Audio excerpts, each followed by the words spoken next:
Bonjour à tous. Aujourd'hui, nous sommes le mercredi 1er octobre 2025 et Matthew se joint à nous pour parler de l'actualité mondiale. Accueillons Matthew.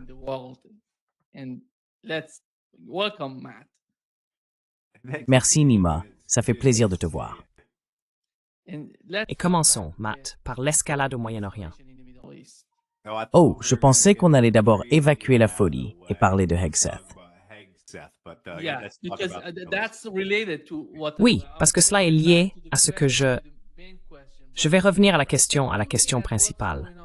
Mais en regardant ce qui se passe au Moyen-Orient et la Réunion, parce que beaucoup de gens, quand je parle avec des gens ici au Brésil, des gens en dehors du Brésil, ils ont le sentiment qu'il y a un lien entre ce qui s'est passé aux États-Unis avec Pete Hegseth et Donald Trump, discutant avec des généraux, des amiraux, et ce qui se passe par rapport au conflit en Ukraine et au Moyen-Orient. Comment reliez-vous cela? Est-ce lié à ces questions de politique étrangère pour les États-Unis, ou est-ce quelque chose de domestique lié à ce qui se passe à l'intérieur des États-Unis?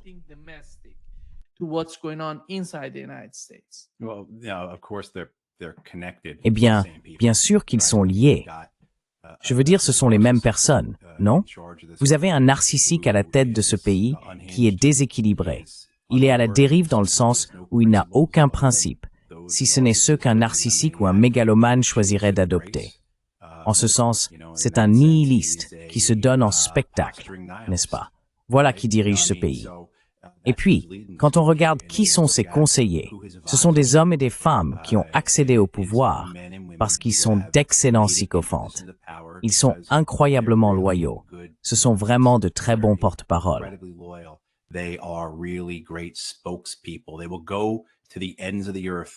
Ils iraient jusqu'au bout du monde pour clamer le nom de Donald Trump. Ou bien, ce sont des hommes et des femmes qui sont arrivés au pouvoir parce qu'ils sont des escrocs et des criminels, tout comme leur chef. Ou encore, ce sont des hommes et des femmes qui ont réussi parce qu'ils ont su gravir les échelons dans un écosystème économique, médiatique et politique truqué et corrompu comme celui que nous avons ici. Donc, quand on regarde les personnes qui dirigent ces politiques et qu'on ajoute à cela l'inertie propre à un empire, sans parler d'un empire en déclin, en échec, en train de mourir comme les États-Unis, il ne faut pas s'étonner du type de décision et de politique qui en résultent.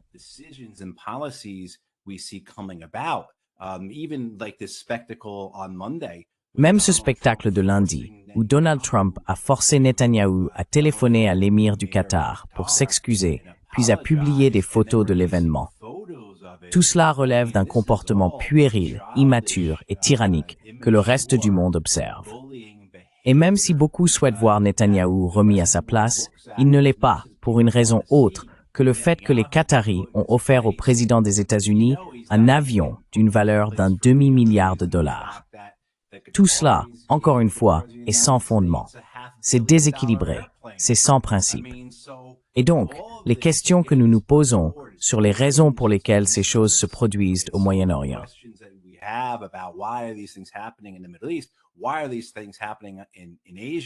Pourquoi ces choses se produisent-elles en Asie? Pourquoi ces choses se produisent-elles en Europe, en Amérique du Sud, en Afrique? Nous venons de bombarder la Somalie aujourd'hui ou hier, pour la 80e fois cette année, n'est-ce pas? Le même jour où Trump fait un discours à Quantico sur les raisons de notre implication dans des endroits comme la Somalie, il a bombardé la Somalie 80 fois, rien que depuis qu'il est en fonction cette année. Donc, encore une fois, c'est déséquilibré, sans ancrage, sans principe. C'est du nihilisme de façade. Ce que nous vivons ici, ce dont nous sommes témoins, ce que nous devons endurer, c'est un jeu mené par des fous et des imbéciles.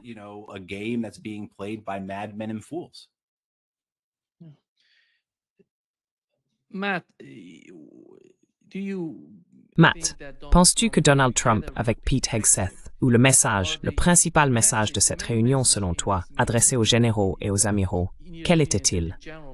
Qu'essayait-il de faire?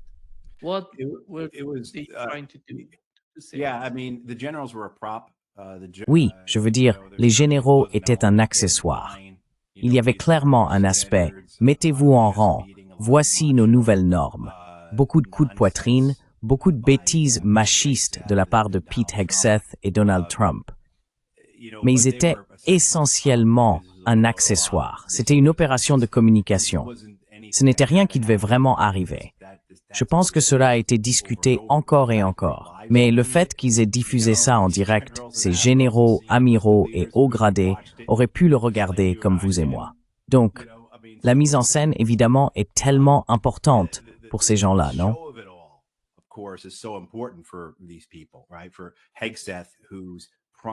Pour Hegseth, dont l'intérêt principal est l'image, l'intérêt principal de Hegseth, c'est l'apparence, n'est-ce pas? Et quand on regarde tous les décrets qu'il a proposés hier, dont certains sont incroyablement dangereux, comme la restructuration de l'inspection générale, n'est-ce pas? Vous voyez ce que je veux dire?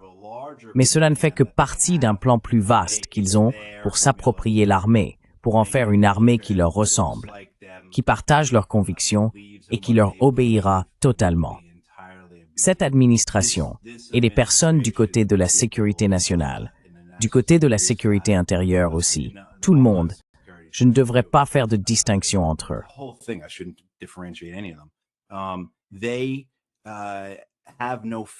Ils n'ont aucune crainte à l'idée d'exclure les minorités et les femmes de l'armée américaine, même si celles-ci représentent, je crois, environ 35 ou 40%, voire plus, des effectifs militaires américains, car ils préfèrent une armée américaine pure, une armée blanche, patriarcale et chrétienne, qu'ils estiment obéissante, qui correspond à leur vision et à leur conception du monde, plutôt qu'une armée composée de femmes et de minorités, et donc souillée ou impure. Vous pouvez imaginer certains des termes que ces personnes utilisent pour décrire une armée diversifiée. Il y a donc cet aspect-là. Mais il s'agissait aussi en grande partie de poursuivre la diffusion des opinions et des politiques de cette administration, de ce régime.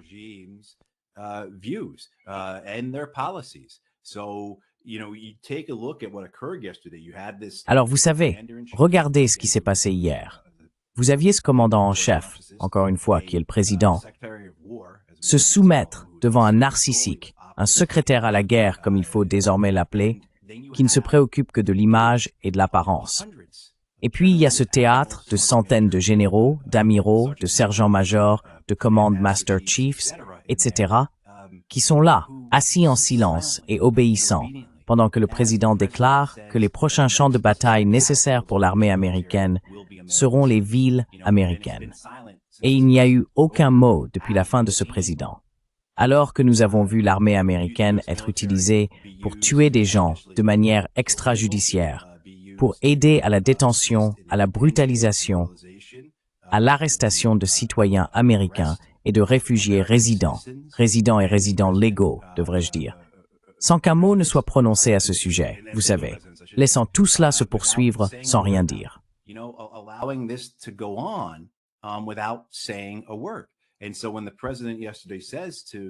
Ainsi, lorsque le président a dit hier à ses assemblées, à certains officiers et sous-officiers supérieurs, si quelqu'un a un problème avec ça, qu'il se lève et parte. Personne ne s'est levé ni n'est parti. Et je ne pense pas que beaucoup d'entre nous en soient surpris.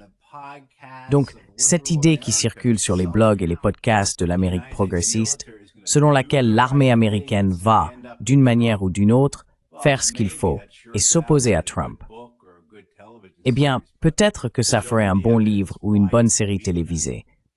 Mais montrez-moi les preuves qui vous font croire cela.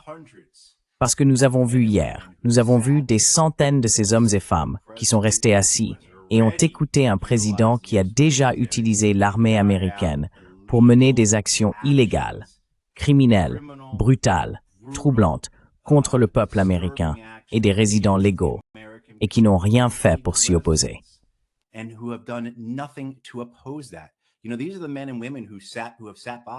Vous savez, ce sont des hommes et des femmes qui sont restés les bras croisés pendant que le président des États-Unis renvoyait leurs pères, généraux et amiraux, pour aucune autre raison que la politique, la race ou le sexe.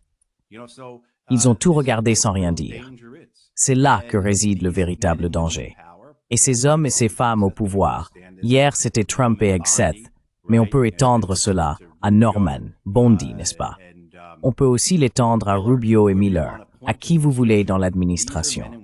Ce sont des hommes et des femmes qui sont des sadiques. Ils aiment le pouvoir et sont grisés par l'idée d'humilier, de contrôler ou de détruire les autres.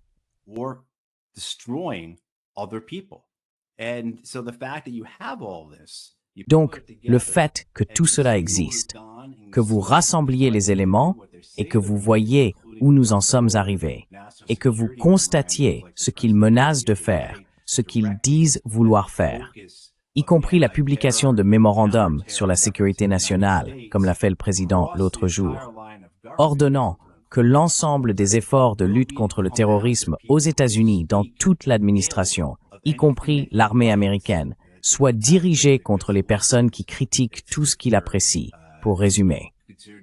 Parce que la liste est, si vous êtes considéré comme anti-guerre, anticapitaliste, d'une quelconque manière anti-américain, contre les valeurs familiales. Enfin, la liste de ceux qui sont désormais considérés comme terroristes par ce gouvernement est assez longue. Eh bien, nous vivons vraiment une époque incroyable, et ce sont des temps très graves.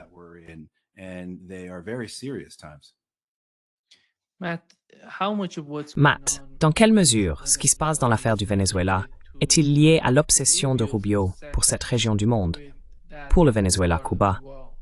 Quelle part de cela vient directement de Trump lui-même?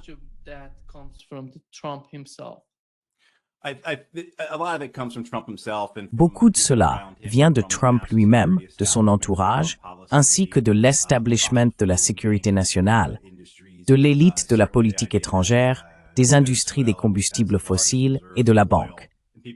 Bien sûr, l'idée que le Venezuela, qui possède les plus grandes réserves de pétrole, et certains peuvent minimiser en disant « Oui, mais c'est ce pétrole lourd et sale, peu importe », je veux dire, ce sont les plus grandes réserves. Ils vont le raffiner et en tirer profit. Tout cela est bien réel. Maintenant, Rubio, pour répondre à ta remarque, Nima est obsédé. Il est obsédé par le Venezuela. Il est obsédé par Cuba. Tu sais, sa famille vient de la région. Sa famille a fui le dictateur, notre homme à la Havane et Batista, n'est-ce pas? Avant que Castro et les siens ne prennent le pouvoir. Donc Rubio est la bonne personne, au bon moment et au bon endroit, pour mener à bien cet effort qui dure depuis des décennies maintenant.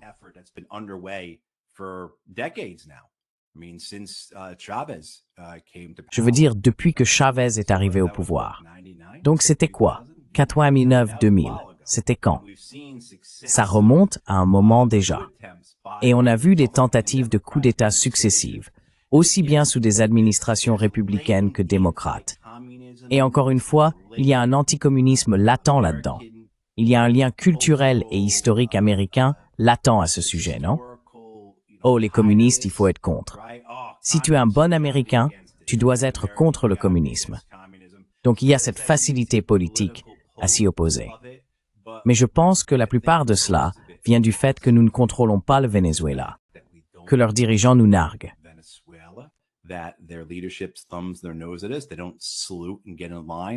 Ils ne saluent pas et ne se mettent pas en rang comme beaucoup dans la région le font et l'ont fait, parce que nous avons une longue histoire, des siècles, à imposer notre volonté en Amérique latine, dans l'hémisphère occidental. Je veux dire, cela remonte à la doctrine Monroe. Donc cette idée que depuis plus de 200 ans, nous avons dit, c'est notre hémisphère, tout le monde reste dehors, et nous l'avons plus ou moins contrôlé de bien des façons. C'est pour cela que nous avons réagi de façon si démesurée quand Castro a renversé la dictature. D'abord, c'était un communiste. Ensuite, c'était notre homme, nos industries, nos riches, notre classe dirigeante qui ont beaucoup perdu quand Castro a pris le pouvoir et que les communistes ont pris le pouvoir là-bas. Mais en grande partie, c'était aussi la répulsion, l'affront, la honte que les Américains ont ressentie en perdant le contrôle de leur hémisphère. Et donc je pense qu'il y a beaucoup de cela, vous voyez. Je veux dire, il y a d'autres choses dans cette histoire qui font saliver Washington, D.C., pas seulement les républicains, mais aussi les démocrates dans l'ensemble, à propos du Venezuela.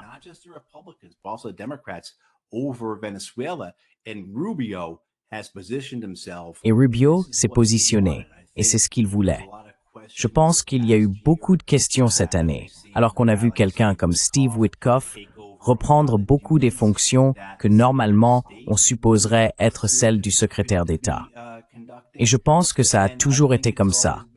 Rubio veut juste l'Amérique centrale et l'Amérique du Sud. Il s'implique quand il le faut.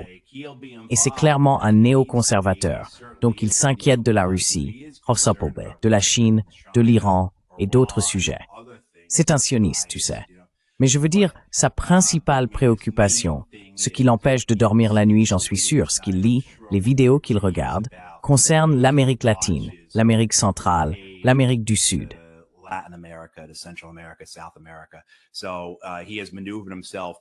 Il s'est donc arrangé pour se trouver au bon endroit au bon moment, dans une administration qui, également dans une perspective plus large, comme nous le voyons, je crois, Nima, a peut-être compris maintenant que Trump n'obtiendra pas la Russie et d'autres à Washington, D.C.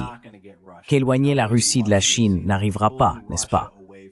Mais il y a, vous savez, ce sentiment de « d'accord, peut-être que nous n'avons pas besoin de la Russie ».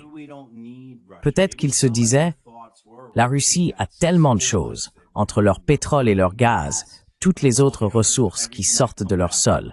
La Russie les possède. Peut-être que nous n'avons pas besoin d'eux. Peut-être qu'alors que ce monde multipolaire prend forme, nous devrions simplement nous concentrer sur ce que nous pouvons vraiment gérer. Donc, nous allons commencer à conclure des accords.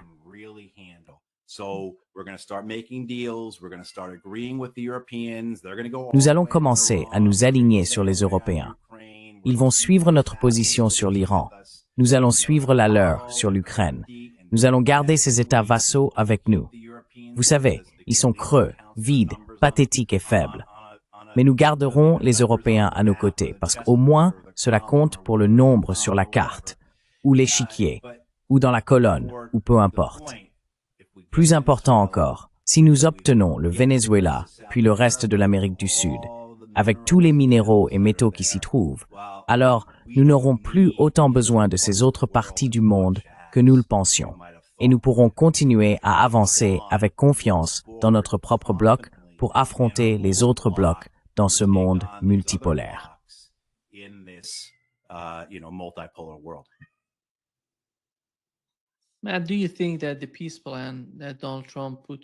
Matt, penses-tu que le plan de paix proposé par Donald Trump soit lié à la situation de Netanyahou en Israël? Parce que je ne vois rien de concret sortir de ce plan de paix. Netanyahou, lorsqu'il a dit en hébreu aux Israéliens qu'il n'allait pas se retirer de Gaza. Donc s'il ne se retire pas de Gaza, qu'est-ce que cela signifie? Que signifie le plan de paix pour d'éventuelles négociations? Donc, c'est juste mon avis. Mais je pense qu'il essaye d'aider Netanyahou sur le plan de la politique intérieure israélienne, car il y a beaucoup de pression sur Netanyahou à cause des otages, à cause des prisonniers. Cela pourrait en quelque sorte alléger la pression sur Netanyahou, parce que cela montre que le Hamas n'est pas disposé à négocier. Donc il faut se battre. Il faut continuer ce combat contre les Gazaouis. Quel est ton avis là-dessus?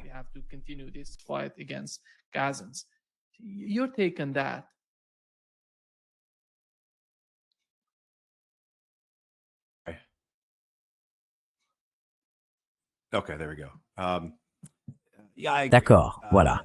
Oui, je suis d'accord.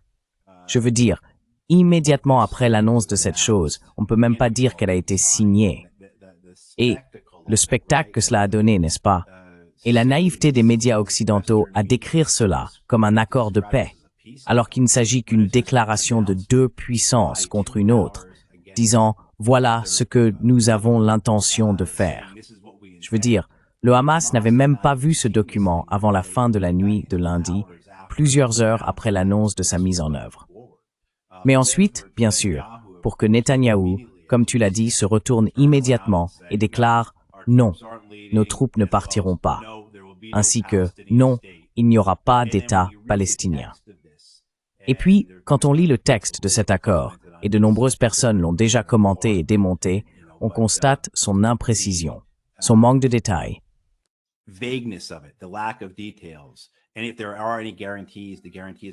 Et s'il y a des garanties, elles ne concernent que les Israéliens. Il n'y a aucune garantie pour les Palestiniens. Les Israéliens et les Américains détiennent en réalité un droit de veto pour arrêter ce qui se passe à tout moment. Je veux dire, la mascarade, la farce de tout cela. Je ne pense pas que ce soit une coïncidence que cela ait été annoncé après ce qui s'est passé la semaine dernière, avec toutes ces nations qui ont reconnu la Palestine, le Royaume-Uni, le Portugal et d'autres pays occidentaux. Donc, bien sûr, le timing, et vous en avez vu les effets. Les Italiens, qui avaient un navire de guerre avec la flottille qui tente de briser le blocus de Gaza, qui, à ce que je comprends, alors que nous parlons, est en train d'être intercepté par la marine israélienne. Donc vous savez, bon vent, et que Dieu bénisse ces personnes là-bas.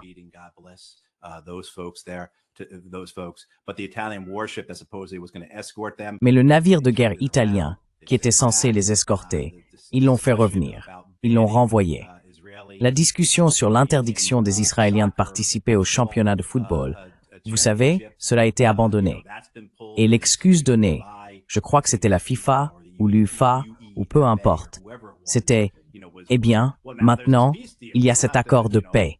Nous n'avons plus besoin d'empêcher les Israéliens de jouer au football, n'est-ce pas?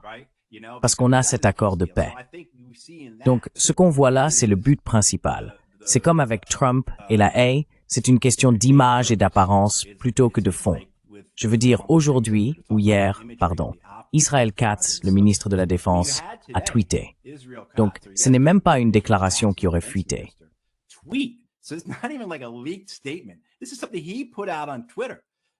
Voici ce qu'il a publié sur Twitter.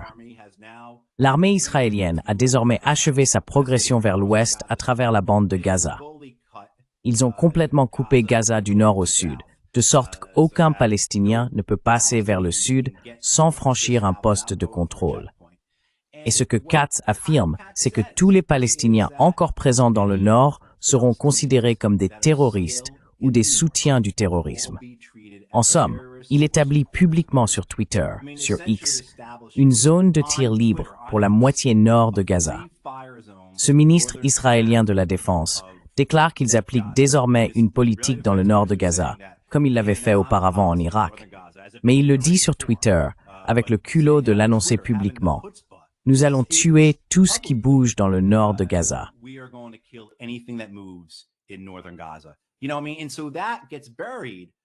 Vous voyez ce que je veux dire? Et donc tout cela est éclipsé par ce discours. Oh, il y a un accord de paix. Eh bien, il ne le pensait pas vraiment, ou blablabla. Vous comprenez? Donc en réalité, c'était un coup de communication.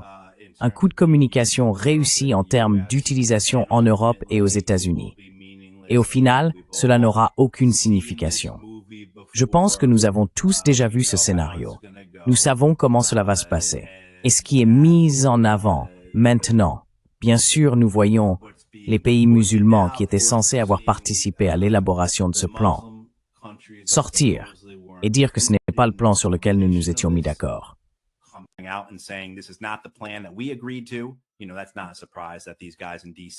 Vous savez, ce n'est pas surprenant que ces types à Washington et à Tel Aviv aient changé d'avis après avoir rencontré les Turcs, les Saoudiens, les Pakistanais, les Qataris et tous les autres.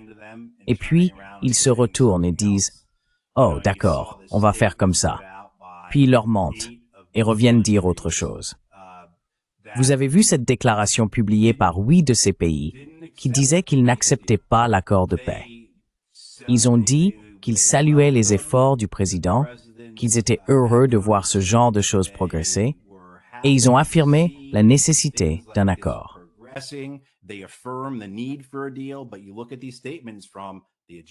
Mais si vous regardez les déclarations des Égyptiens ou des Jordaniens, des Qataris, des Saoudiens, des Pakistanais, des Turcs, et vous savez de tous les autres, peut-être les Émiratis, il n'y a rien là-dedans qui dise « nous soutenons cet accord ».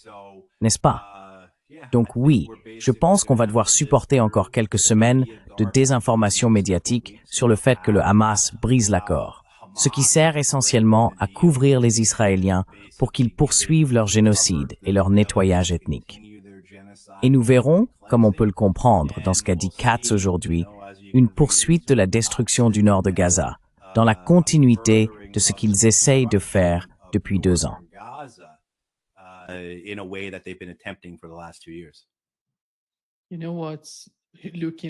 Vous savez quoi?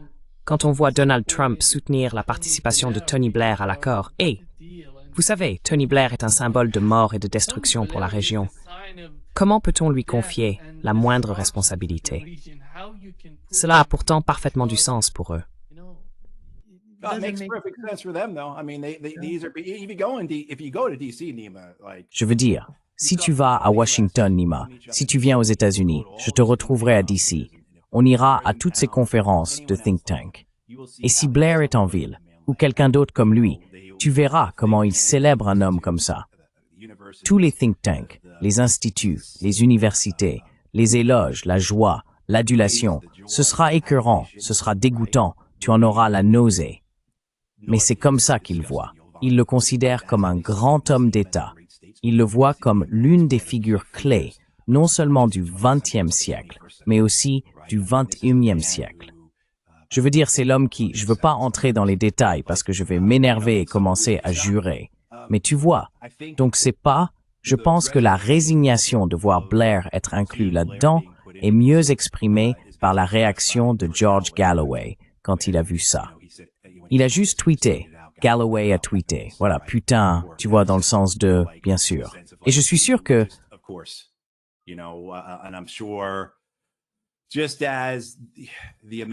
Tout comme les Américains vont probablement proposer un accord de paix pour l'Ukraine et confier la gestion à Victoria Nuland. Vous voyez quelque chose dans ce genre? Je pense que c'est pareil, Matt. Ce qui se passe avec l'administration Trump ressemble en quelque sorte à la situation que nous observons au Royaume-Uni. Vous savez, ils font de la répression. Regardez simplement ce qui est arrivé à George Galloway. Comment peut-on... Il n'y a aucune raison à cela. Il n'y a pas de place pour un tel comportement de la part du gouvernement. Quand on fait cela à George Galloway, imaginez simplement ce que les gens ordinaires là-bas doivent ressentir vis-à-vis du gouvernement.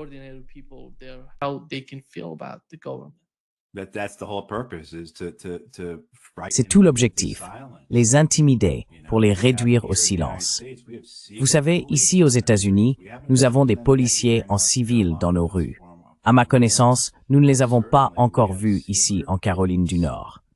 Mais il est certain que nous avons des policiers en civil qui parcourent les rues des États-Unis, arrêtant toute personne qu'ils estiment être en situation irrégulière, selon leur propre définition. C'est une atteinte. Voilà ce que nous avons actuellement aux États-Unis. Exactement le type de gouvernement contre lequel nos fondateurs nous avaient mis en garde. Quant aux Britanniques, ils subissent la même chose. Vous voyez la popularité de leur gouvernement. Je viens de voir le bandeau d'information aujourd'hui. Keir Starmer est désormais le premier ministre le plus impopulaire de toute l'histoire britannique enregistrée. Popular prime minister in recorded British history. I mean, they've had a lot of bad prime ministers, you know. I mean, so Je veux dire, ils ont eu beaucoup de mauvais premiers ministres. Tu vois? Donc pour en arriver là, mon Dieu, ces types, Starmer, Macron, Scholz, tu sais, ils font passer nos politiciens ici pour des célébrités. Mais c'est parce qu'ils ont adopté ces politiques qui ruinent leur peuple. Et que tu viennes de la droite ou de la gauche, tu as vu ces politiques centristes, néolibérales, qui sont maintenant aussi fortement militaristes et qui misent sur le fait de s'attacher à un empire mourant tout en essayant de ressusciter les empires morts depuis un siècle qu'ils étaient autrefois. Et la conséquence, bien sûr, c'est que leur population perd l'accès aux soins de santé, que les gens ne peuvent plus se chauffer, que leurs industries s'effondrent.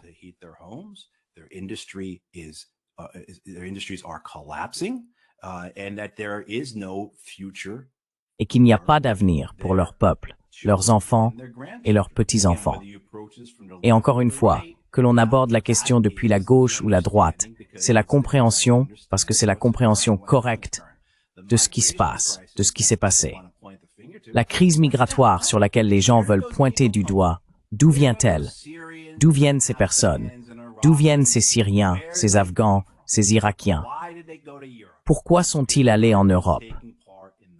Parce que l'Europe participait aux guerres dans leur pays, guerres qui les ont déplacés et forcés à fuir.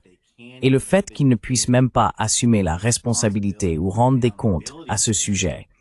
Vous savez, voir peut-être un député britannique, français, Allemands ou Scandinaves se lever.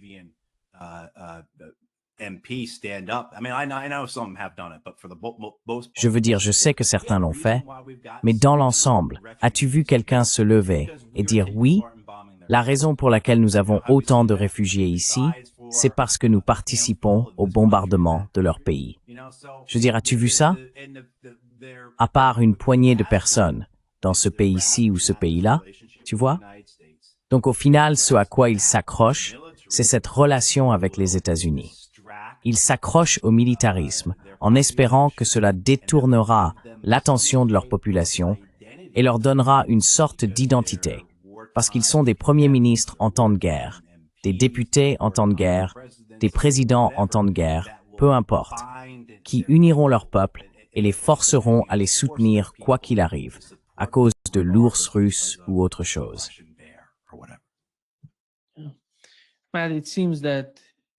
Matt, il semble que la guerre avec l'Iran va finalement éclater parce qu'il déplace beaucoup d'armes, des avions de chasse et des ravitailleurs aériens dans la région.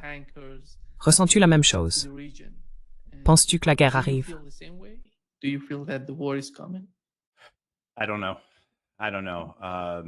ne sais pas. Je ne sais pas. Pour ma part, je ne pense pas que les États-Unis et Israël aient réussi à produire suffisamment de missiles THAAD, Arrow, SM-3, Patriot et autres intercepteurs, vous savez, ces missiles de défense aérienne, au cours des 4 derniers mois. Vous savez, nous avons tiré un quart de nos missiles THAAD pour des milliards de dollars en 12 jours, tout en sachant que les Iraniens n'attaquaient pas Israël à pleine puissance. Vous voyez ce que je veux dire? Donc les stocks de Patriot, les autres, les stocks de SM-3. Je veux dire, toutes ces choses que nous produisons, c'est une poignée par mois, et certaines une poignée par an.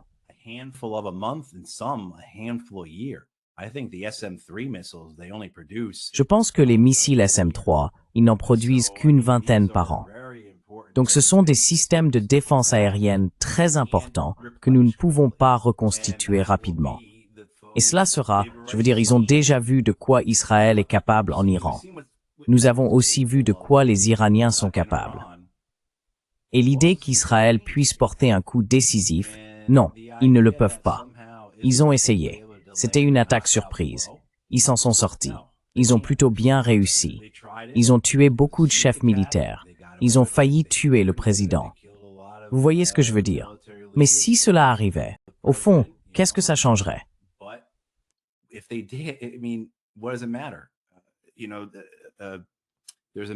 Vous savez, il y a eu une réunion la semaine dernière avec le président de l'Iran, en présence de nombreux de nos contemporains et collègues. Max Blumenthal était là, ainsi que Scott Ritter, le juge Napolitano, et d'autres, Jeff Sachs. Et vous savez, le président a été très clair sur le fait que les Iraniens sont préparés d'une manière qu'ils ne l'étaient pas au printemps, qu'ils ne seront pas pris par surprise et qu'ils sont désormais, selon les mots de Sachs, 5 à 6 coups d'avance en ce qui concerne chaque éventualité, n'est-ce pas? Donc il est clair que vous pourriez éliminer 5 à 6 niveaux en dessous du président iranien et ils auraient la capacité de maintenir leur gouvernement, n'est-ce pas?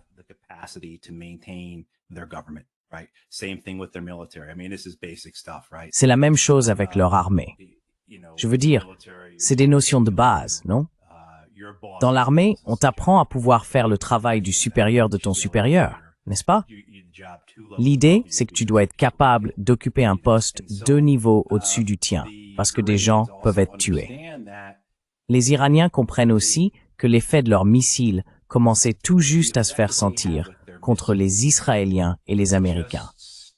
Donc, pour les Iraniens, les Iraniens ont eu cet effet sur les Israéliens et les Américains.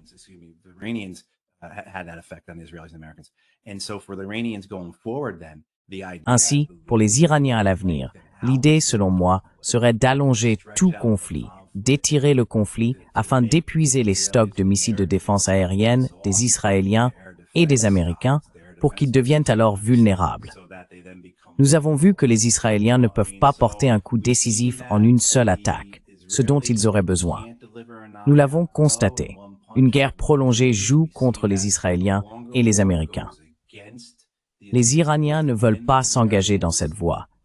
Mais je pense qu'ils ont suffisamment appris au cours des 4 derniers mois pour faire mieux que la dernière fois. Il est certain que les dégâts subis par les deux pays seraient énormes.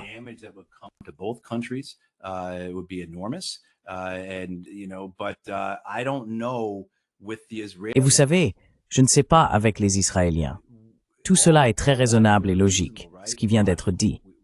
Mais ce n'est pas ainsi que sont les Israéliens, ni les Américains d'ailleurs. Vous savez, vous n'avez pas Huckabee, l'ambassadeur américain en Israël, qui dit « Dieu pourvoira ». Tout comme vous manquiez d'huile pendant Hanouka, nous manquons de missiles THAAD, Patriot, Arrow, Fronde de David et Dôme de fer. Dieu les fera apparaître. Je veux dire, ces gens croient vraiment à tout ça. Donc vous voyez, je ne sais pas quoi vous dire quant à savoir si cela arrivera ou non. Certainement. Bon, je vais m'arrêter là.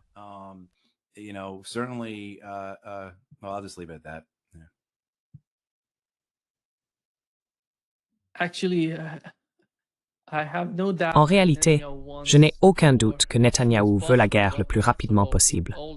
Mais après tout, cela dépend de nombreux facteurs à l'intérieur d'Israël et aux États-Unis. Il ne s'agit pas seulement de Netanyahou lui-même, car il veut désespérément la guerre, à mon avis, puisque sa position est en danger. Il le sait, et il est prêt à tout sacrifier pour conserver sa place. C'est là le danger de Netanyahou.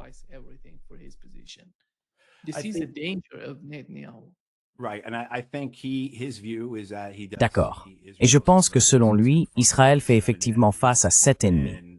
Et je pense que vous savez, on peut se moquer de lui à cause de sa carte qu'il avait, où il rayait les ennemis un par un à l'ONU. Mais, pour être juste, Israël a réussi à démanteler et à dissuader la plupart de l'axe de la résistance, à l'exception des Yéménites. N'est-ce pas? Je veux dire, soit ils les ont vaincus, détruits, soit ils sont arrivés à une impasse. Et donc, est-ce qu'il veut aller jusqu'au bout? Est-ce que, dans sa propre vision, il ressent le besoin que son héritage soit celui qui réalise vraiment cette victoire ultime pour lui-même et pour Israël? Donc je pense que tu as tout à fait raison.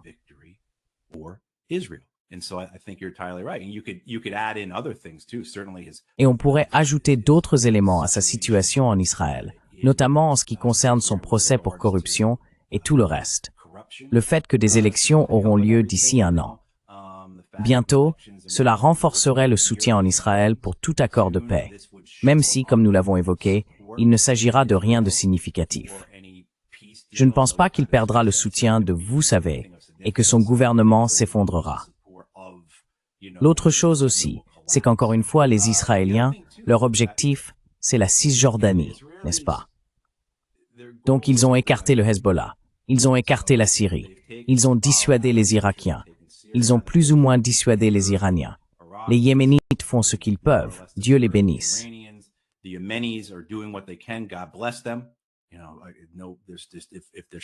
Vous savez, s'il devait y avoir un prix ce siècle, pour ceux qui sont justes, ce seraient les Yéménites, qui défendent la Palestine comme ils l'ont fait.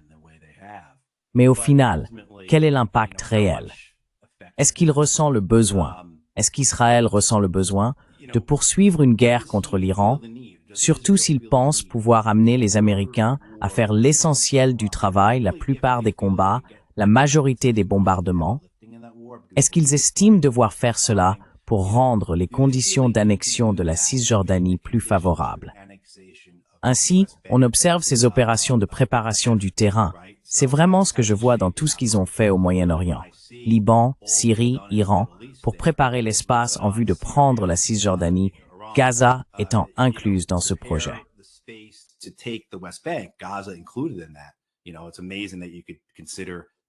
Vous savez, c'est incroyable que l'on puisse considérer le génocide et le nettoyage ethnique comme une opération de façonnement, n'est-ce pas, en vue de quelque chose comme l'annexion de la Cisjordanie. Mais la Cisjordanie a toujours été leur objectif.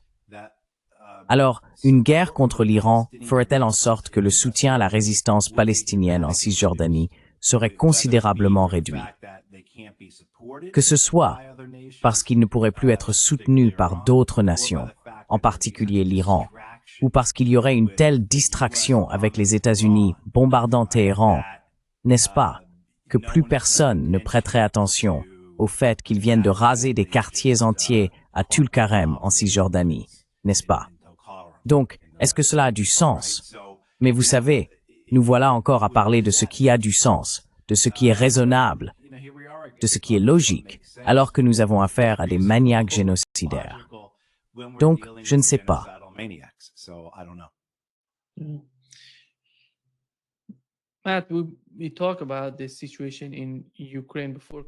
Matt, nous avons parlé de la situation en Ukraine avant d'entrer en direct. Et tu as mentionné les missiles Tomahawk dont J.D. Vance parle, l'envoi de missiles Tomahawk. Et nous les envoyons en Europe. Nous ne les envoyons pas en Ukraine. Mais après tout, ils finiront par arriver en Ukraine et ils vont tirer ces missiles sur la Russie. Quand on regarde la portée de ces missiles Tomahawk, 1000 miles, soit 1600 kilomètres, c'est considérable. S'ils les utilisent, ils sont capables de transporter des ogives nucléaires, ce qui les rend plus dangereux en termes d'escalade entre l'Occident et la Russie. Avant de parler des détails de ce qui se passe en Ukraine, penses-tu que les États-Unis, au final, décideraient de les envoyer en Europe?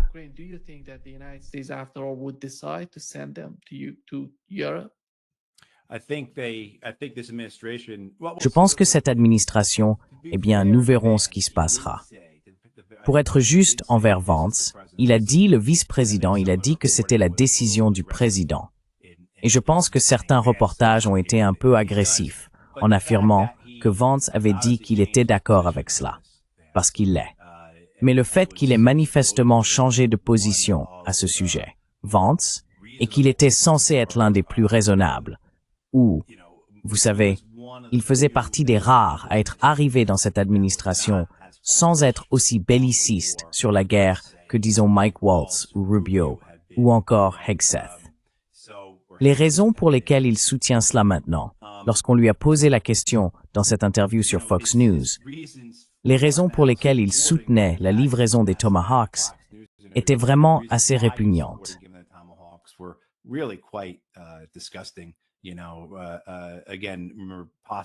Encore une fois, des nihilistes qui font de la posture, comme je l'ai déjà dit. Vous savez, il a dit, eh bien, avant, j'étais opposé à leur donner quand c'était nous qui payions. Mais maintenant que ce sont les Européens qui vont payer, alors bien sûr on peut leur donner. Franchement, cela n'a aucun sens. Il n'y a aucun principe. Il n'y a aucune valeur. Et il n'y a certainement aucune réflexion stratégique derrière cela. Pourquoi? Parce qu'au fond, qu'importe qui paye, si au final, cela va frapper Moscou ou Saint-Pétersbourg ou autre. Vous savez, l'une des choses que la plupart des gens comprennent probablement, mais au cas où vous ne le sauriez pas, c'est que l'une des raisons pour lesquelles les Tomahawk et d'autres missiles de ce type sont si dangereux, c'est parce qu'ils peuvent, comme l'a dit Nima, transporter une ogive nucléaire.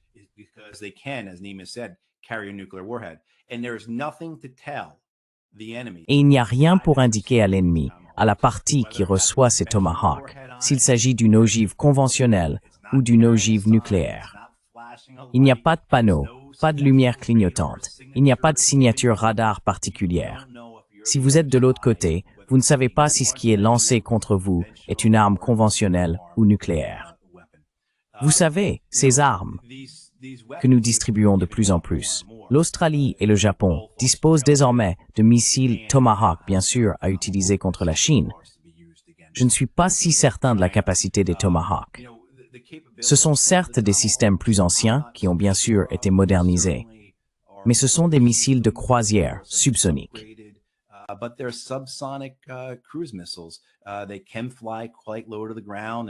Ils peuvent voler assez près du sol et sont très maniables. Ils peuvent se déplacer dans tous les sens pour éviter les radars ou autres dispositifs.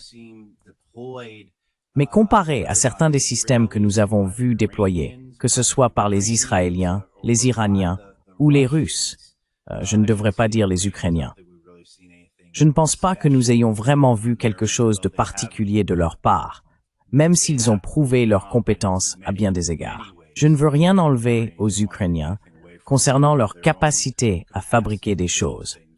On voit l'effet qu'ils ont actuellement sur le système pétrolier russe avec leurs attaques de drones répétées.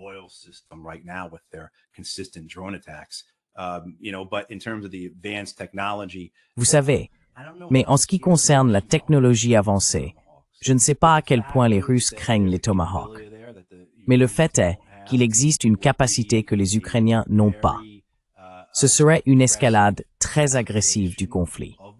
Cela place les Russes dans une position très difficile où ils doivent déterminer quoi faire et comment réagir.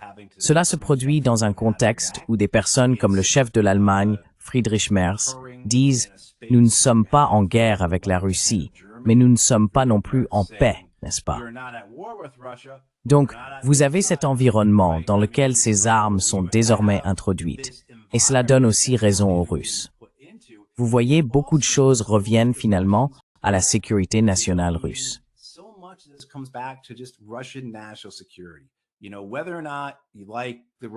Vous savez, que vous aimiez ou non les Russes, Vladimir Poutine, peu importe.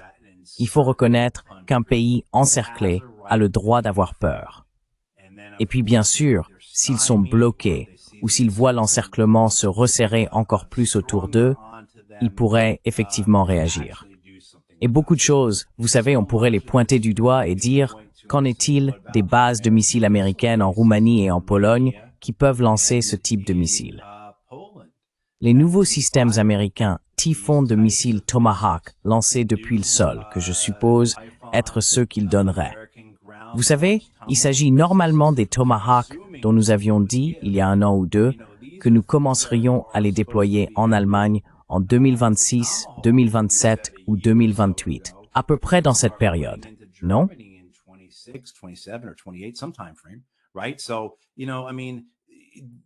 Alors, vous savez, je veux dire, qu'est-ce que cela change concrètement pour donner aux Russes une raison de faire autre chose que de poursuivre leurs efforts militaires? On peut avancer l'argument que nous faisons simplement preuve de fermeté envers eux, que nous leur tordons encore plus le bras pour essayer de les forcer à trouver un accord. Mais cela ne fonctionnera pas. Et quiconque pense que cela va marcher n'a tout simplement pas étudié cette question. Vous n'avez pas étudié les Russes. Vous n'avez même pas prêté attention ne serait-ce que ces 3 dernières années et demie. Donc au final, comme toujours, j'ai l'impression de conclure tous mes monologues ainsi. C'est une situation très dangereuse. Parce que c'est le cas. On franchit encore une nouvelle ligne rouge.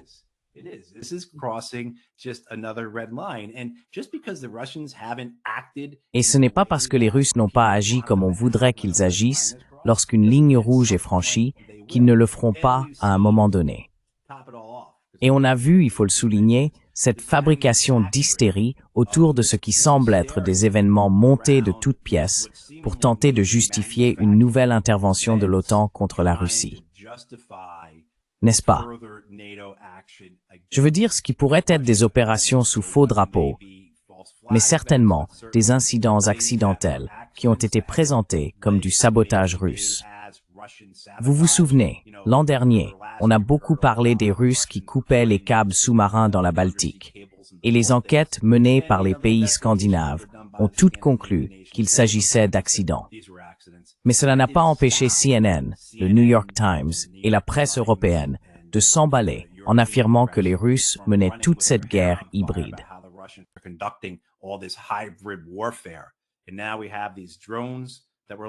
Et maintenant, nous avons ces drones qui ont été lancés en Pologne. On a affirmé que 3 chasseurs russes qui se déplaçaient d'une base à Kaliningrad avaient violé l'espace aérien estonien. À ma connaissance, ils n'ont présenté aucune trace radar ou quoi que ce soit pour prouver que cela s'est produit. Il y a eu cette histoire à propos de l'avion d'Ursula von der Leyen qui aurait été brouillé et aurait dû tourner pendant des heures dans les airs. Ce que l'on sait maintenant être complètement faux. Ce n'est pas vrai. Ça ne s'est pas passé comme ça. J'ai vu aujourd'hui qu'ils ont arrêté un autre type, probablement encore un bouc émissaire, pour avoir fait exploser le Nord Stream. Vous voyez, je veux dire. Donc vous avez tout ça. Ce sont les Russes, et c'est ce que vous faites.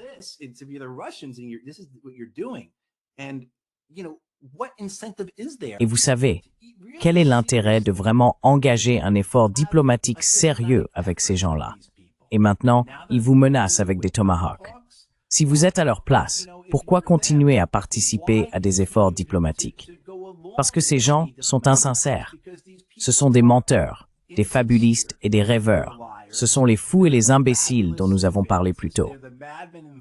Vous savez, nous avons évoqué, c'est une classe que, vous savez, les Russes doivent regarder ces politiciens européens de la même manière que nous en avons parlé plus tôt, comme des personnes incroyablement impopulaires, à la tête de pays en déclin et qui empirent rapidement d'année en année, et qui voient dans une guerre étrangère, comme cela a été utilisé tout au long de l'histoire humaine, un moyen de renforcer le soutien intérieur.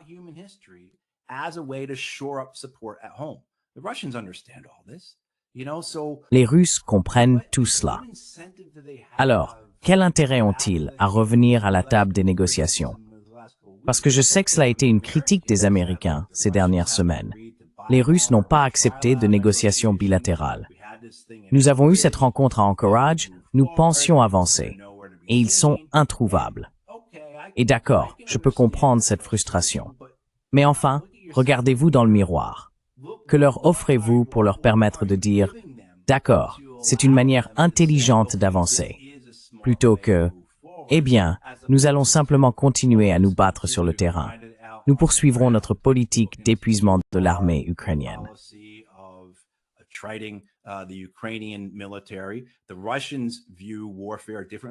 Les Russes perçoivent la guerre différemment de nous. Ils considèrent la perte de personnel d'une manière différente de la nôtre. C'est ainsi. Ce sont des gens différents, dans le sens où ce sont des personnes dures, qui ont des objectifs et des buts qu'ils estiment ancrés dans leur sécurité nationale, leur véritable sécurité nationale. Ils estiment donc que la meilleure chose à faire est de continuer à s'acharner sur le terrain plutôt que de participer à une mascarade avec les diplomates occidentaux qui, au final, n'aboutira à rien.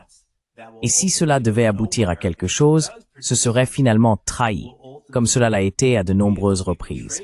Minsk II étant bien sûr l'exemple le plus flagrant.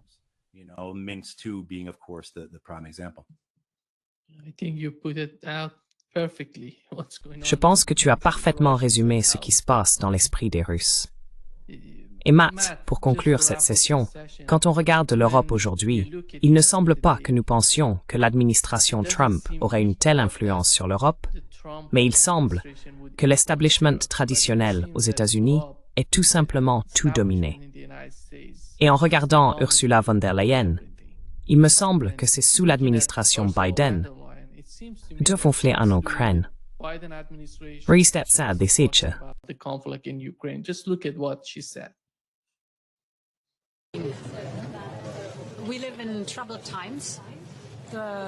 Nous vivons une période troublée. La guerre menée par la Russie contre l'Ukraine se poursuit.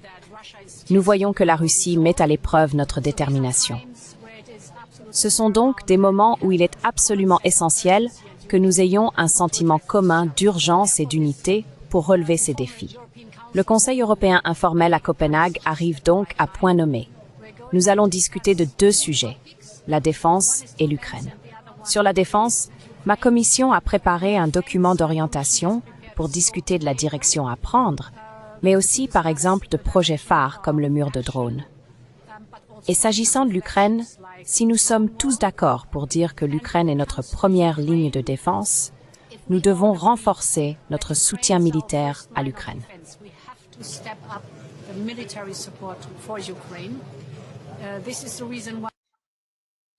C'est la raison pour laquelle, oui, l'Ukraine est la ligne de front pour l'Europe. Pour être honnête, je ne pense pas que la Russie le voit ainsi.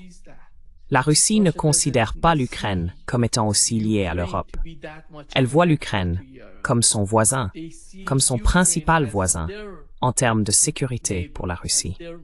C'est une vision totalement différente de celle que nous entendons de la part des Européens.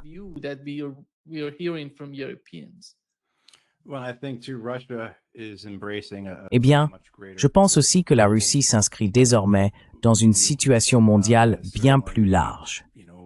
Bien sûr, à cause des sanctions qui lui ont été imposées, elle s'est tournée vers l'Est et le Sud, et elle y a rencontré un grand succès. Elle a retrouvé des pays avec lesquels elle commerçait déjà auparavant, Et ces échanges ont connu une croissance incroyable au cours des dernières années. Des partenaires sur lesquels elle peut compter, des partenaires en qui elle croit et qui, selon elle, tiendront parole.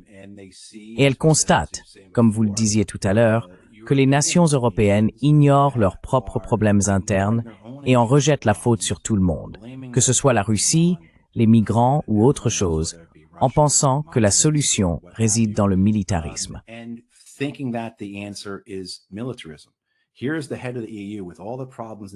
Voici le chef de l'Eurobrower, avec tous les problèmes que connaît actuellement l'Union européenne. Problèmes énergétiques, problèmes de logement, problèmes migratoires, problèmes industriels. Je veux dire, la désindustrialisation de l'Europe est massive. Et le fait qu'ils devraient tous avoir honte de la façon dont ils se sont tous inclinés et soumis à Donald Trump au cours de ces 8 derniers mois, aucun d'entre eux ne lui a vraiment tenu tête. Ils lui ont accordé un accord commercial très avantageux, et ils sont tous venus aux États-Unis s'asseoir devant son bureau comme des écoliers, vous savez, en tant qu'États vassaux, au lieu d'affronter ces questions et bien d'autres de front. Ils choisissent le militarisme. Ils choisissent « nous allons construire de plus grandes armées ».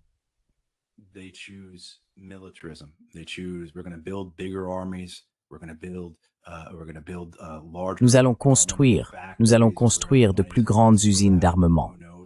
D'où viendra l'argent pour cela? Qui sait? Je sais que cela viendra du peuple. Soit ils vont taxer davantage leur population, soit ils vont leur retirer des avantages, soit ils vont s'endetter, ce qui aura finalement un effet énorme sur leur population. Leurs monnaies perdront de la valeur, vous savez, et tout le reste. Donc ils choisissent une voie axée sur le militarisme, qui, historiquement, est une manière absurde et désastreuse d'avancer. Et donc, les Russes regardent cela et se disent, vous savez, nous n'avons pas besoin que l'Europe soit devant notre porte. L'Europe peut être à notre porte latérale ou à notre porte arrière. Je veux dire, les Russes se considèrent historiquement comme des Européens, n'est-ce pas? Mais ils ont aussi, vous savez, combien de fuseaux horaires? 13?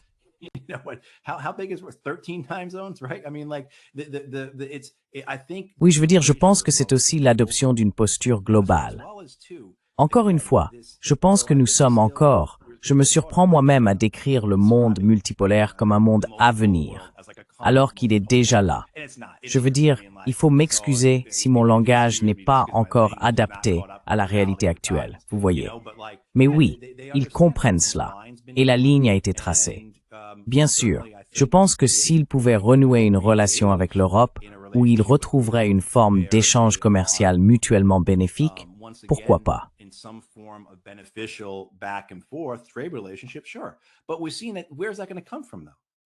Mais on a vu ça. Mais d'où cela va-t-il venir alors? Parce que le gaz qui passait autrefois par le gazoduc Nord Stream, avant que les États-Unis et les Ukrainiens ne le fassent sauter, va maintenant aller en Chine, non? Il va passer par le gazoduc Force de Sibérie, n'est-ce pas? Ce gigantesque, immense, le plus grand gazoduc de l'histoire du monde, vers la plus grande économie mondiale. Vous voyez ce que je veux dire? Et puis bien sûr, les Indiens, avec quoi? La 4e plus grande économie du monde. C'est un autre partenaire pour eux.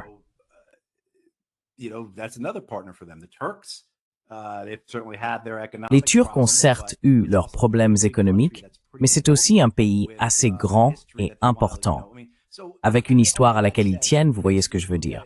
Donc tout cela étant dit, regardez les Russes. On peut les imaginer en train de regarder von der Leyen parler ainsi et de se dire à quel point ces Européens sont suicidaires. Ils choisissent volontairement d'avancer dans des voies belliqueuses et militaristes qui finiront par être désastreuses pour les Européens. Et ils misent tout en ce moment sur Donald Trump et les États-Unis, qui seront leur soutien, leur garant d'une manière ou d'une autre. On a vu une économie britannique qui est tout simplement catastrophique. Je n'arrive même pas à trouver un mot adéquat pour la décrire.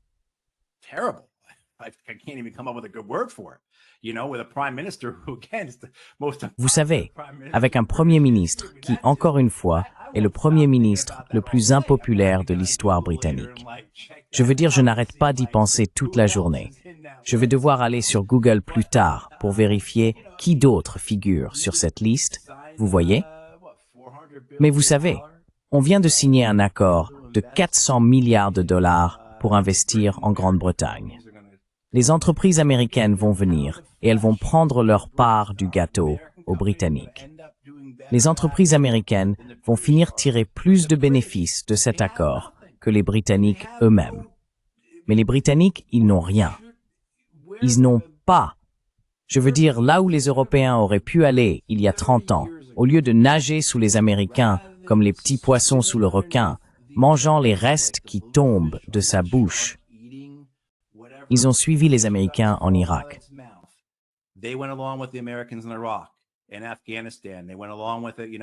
Et l'Afghanistan, ils ont suivi le mouvement, vous savez.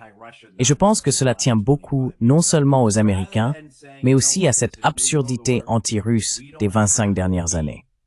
Plutôt que de dire, vous savez quoi, c'est un nouvel ordre mondial, nous n'avons pas à être les vassaux de cet empire solitaire.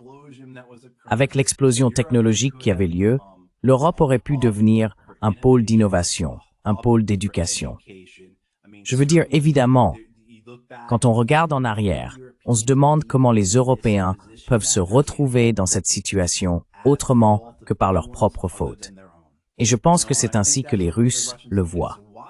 Alors, pourquoi, si vous êtes les Russes, voudriez-vous renouer une relation avec les Européens alors que vous avez d'autres partenaires qui sont fiables, qui montent en puissance et qui, franchement, ne sont tout simplement pas des menteurs?